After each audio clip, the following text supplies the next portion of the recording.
Assalamualaikum warahmatullahi wabarakatuh. Salam sejahtera untuk kita semua. Kembali lagi pada hari ini saya akan mencoba untuk sharing beberapa soal HOTS berkaitan dengan materi Pancasila. Kita langsung saja pada soal pertama.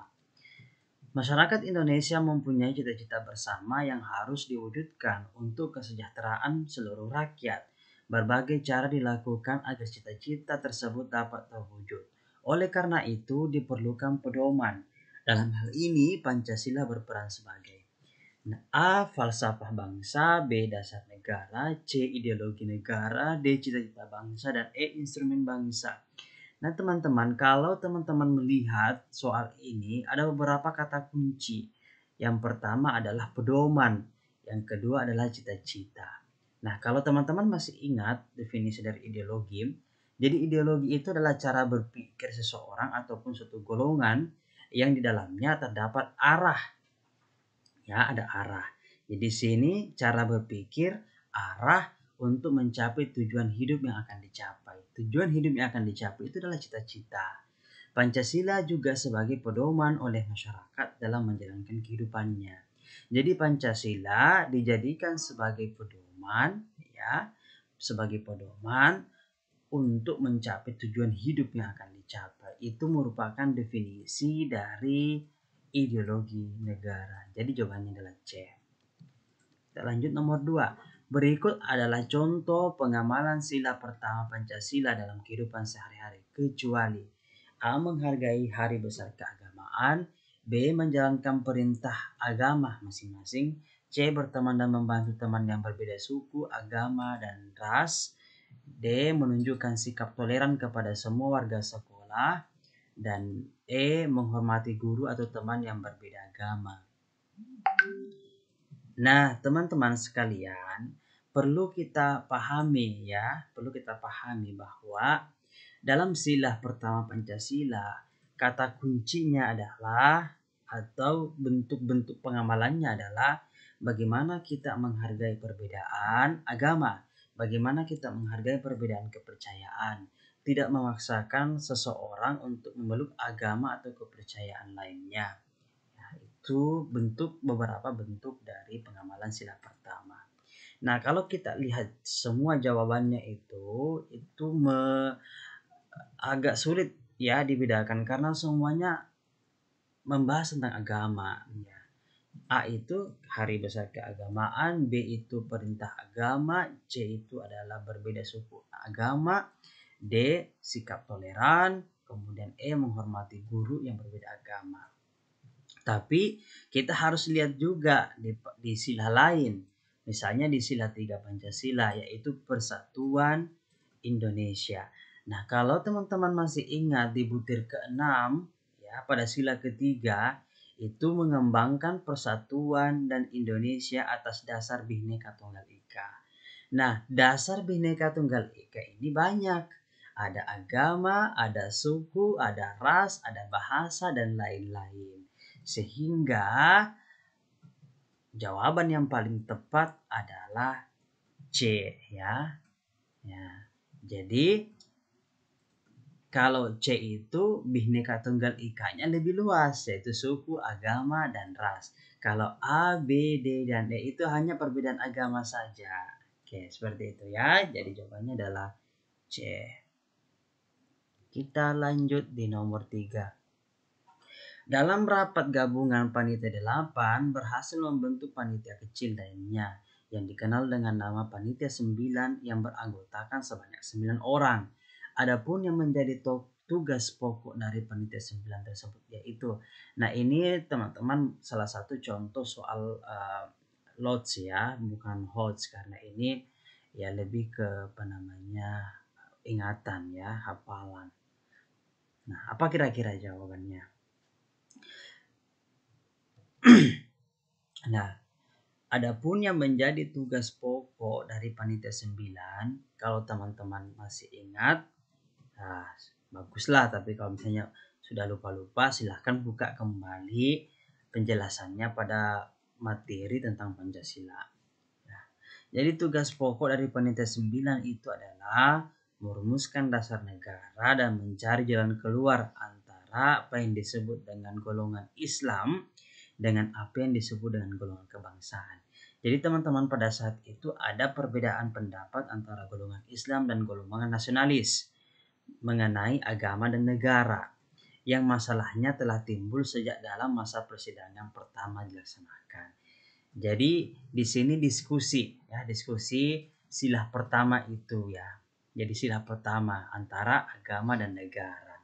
Jadi awalnya adalah menjalankan syariat Islam, kemudian diubah menjadi Tuhan Yang Maha Esa untuk menghargai perbedaan yang ada. Jadi jawabannya adalah A. Jelas ya. Kita lanjut di nomor 4. Segala warga negara bersamaan kedudukannya dalam hukum dan pemerintahan dan wajib menjunjung tinggi pemerintahan dengan tidak ada kecualinya.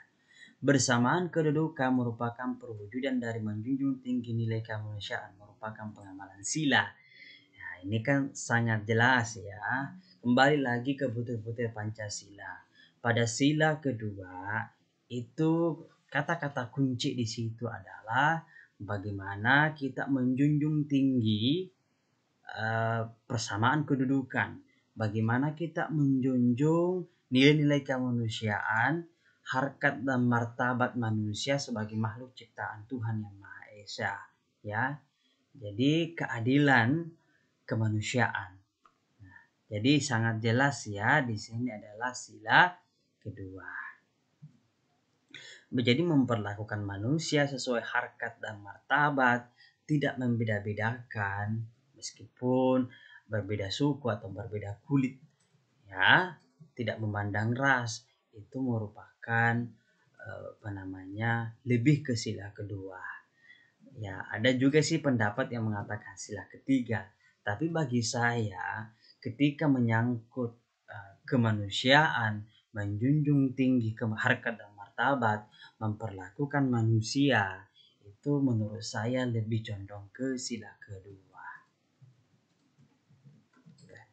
Lanjut, nomor 5, manusia perlu bertakwa kepada Tuhan Yang Maha Esa. Alasan keperluan tersebut adalah sebagai berikut. Kecuali, jadi ada beberapa alasan mengapa kita harus bertakwa kepada Tuhan Yang Maha Esa. Mengaku bahwa Tuhan itu ada, ya, Tuhan itu ada. Jadi negara kita itu bukan negara komunis, ya, bukan negara ateis, tapi kita berdasar pada ketuhanan. Jadi meskipun perbedaan agama, tapi kita tetap berdasar bahwa Tuhan itu ada. Nah, jadi manusia perlu bertakwa kepada Tuhan Yang Maha Esa. Alasan keperluan tersebut adalah sebagai berikut. Jadi yang pertama, menyadari bahwa Tuhan adalah Maha Pencipta alam semesta. Berikut seluruh isinya. Itu yang harus kita pegang pertama ya, bahwa Tuhan itu adalah pencipta alam semesta. Kita harus sadar bahwa segala sesuatu yang terjadi alam semesta ini akan berpulang kepada Tuhan Yang Maha Esa. Ya, kemudian menyadari bahwa Tuhan Yang Maha Esa adalah satu-satunya sandaran bagi hidup manusia. Dan menyadari bahwa sesungguhnya manusia berasal dari Tuhan Yang Maha Esa dan menjadi penanggung jawab kebenaran mutlak.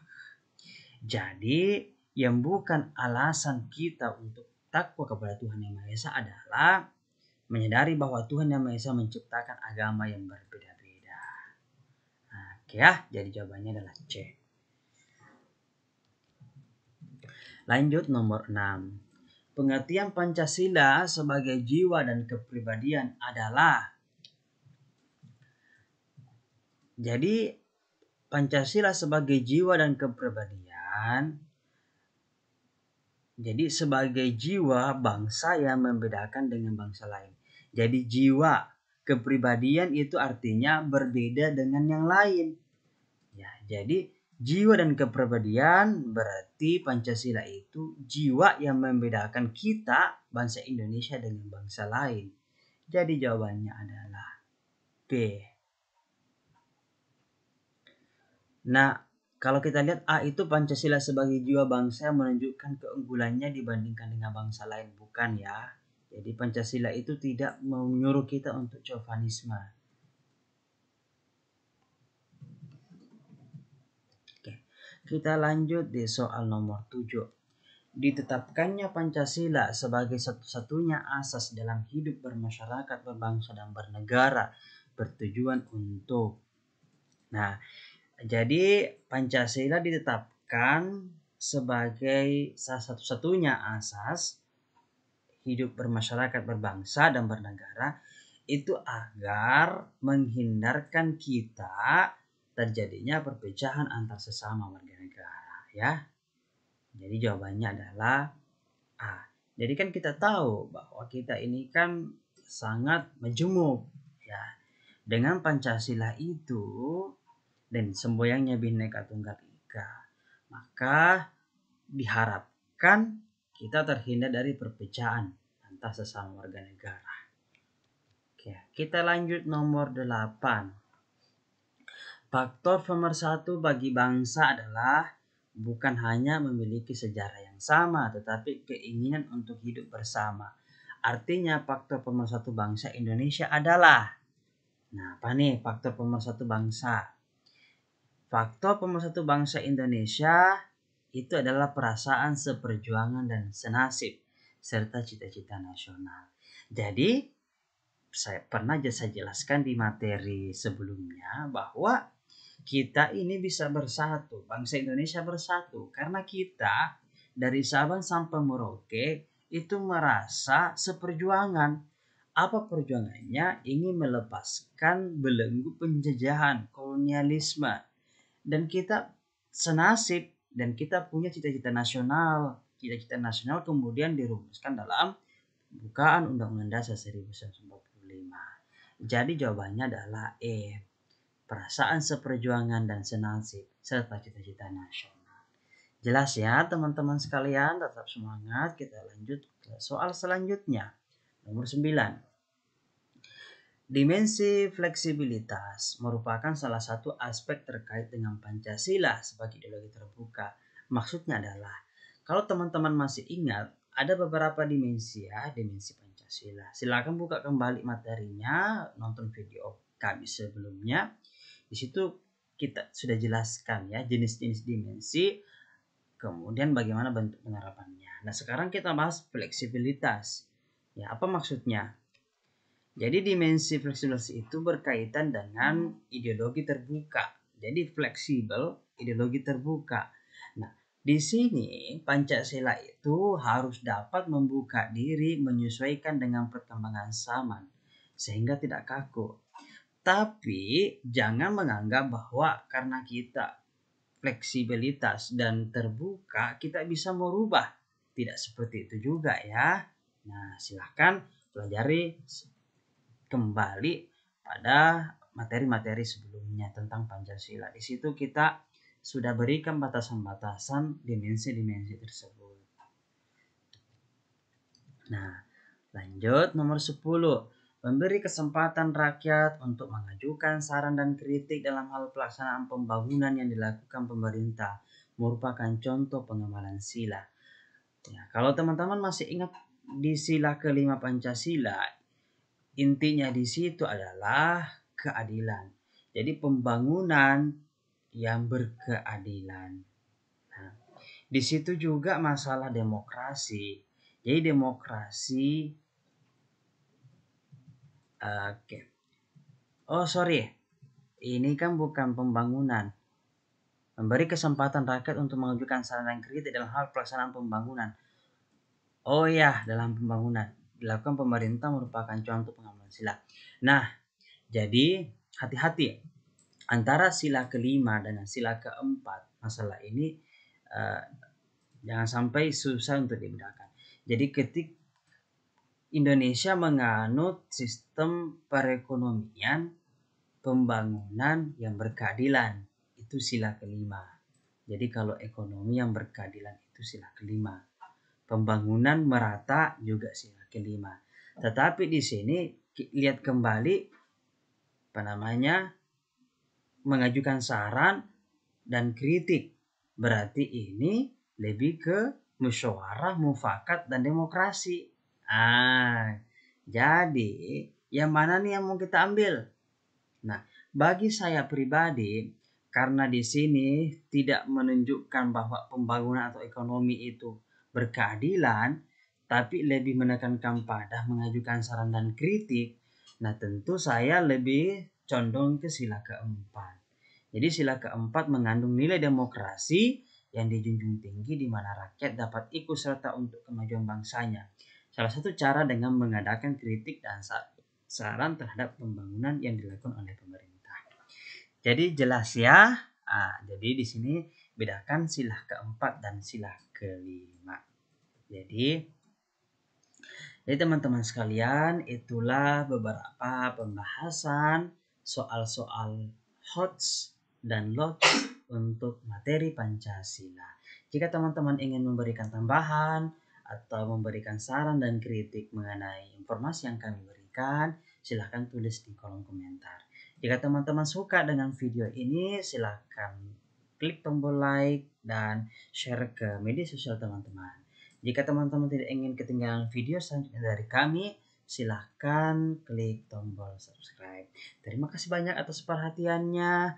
Kami doakan supaya teman-teman semua tetap sehat selalu, tetap bugar, dimudahkan segala urusannya, ya, dan dimudahkan ya untuk mencapai target dan tujuan-tujuan yang sudah dicita-citakan.